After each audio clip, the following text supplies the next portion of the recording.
Many people deal with snoring in one way or another. An estimated 30 to 50% of us snore. And it's more than just annoying, it can have a negative impact on your health. But there is a new treatment and it promises no downtime. Here to explain is Dr. Tellier Pappas to tell us a little bit about the procedure, and we're going to talk about snoring as well. Thanks so much for being here today. You're welcome. I think a lot of people think I snore, it's no big deal, but it can have a negative impact on your health. Most definitely, especially when it's related to sleep apnea. It reduces the amount of oxygen your body will take in, so it can affect your heart disease and your capillaries and, believe it or not, diabetes. And it can affect a lot of the whole body. So you definitely want to get treated if it's possible. And one other thing I didn't know is that it might get worse as you get older. Yes, as we age, our collagen in our throats collapses, kind of like my wrinkles on my forehead. As we get older, it doesn't stay as smooth, and therefore if you can make it smoother by increasing the elasticity of the collagen, then that'll open up the throat. All right, so let's talk about a new treatment. This is a laser treatment. Yes, it is a laser. It's an erbium laser, and we use a little handpiece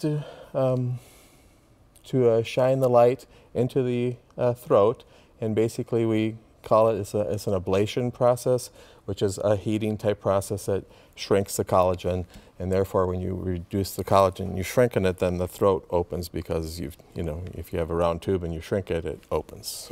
So who is this for?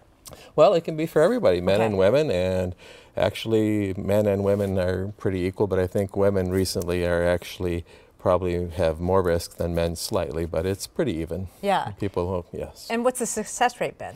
Well, it's successful for most people. There are some factors, being, if you're diabetic or overweight, severely overweight, it'll help almost everybody, including young people. They breathe better. I've had people say that they can actually sing better because their throat opens up more, so you move more oxygen. And I'm waiting for professional athletes to come in and give it a try to see if they can actually perform better. But well, that would be interesting, wouldn't it? interesting. And no downtime. No downtime. You have like maybe a little bit of a scratchy throat, like if you yelled at your child's basketball game the next day and you go, oh, it's a little scratchy, but that's really it. Well, that sounds fantastic, Doctor. Thank you for Thank showing you us. for We having really me. appreciate it. If No you'd like problem. more information, of course, we have that on our website. We'll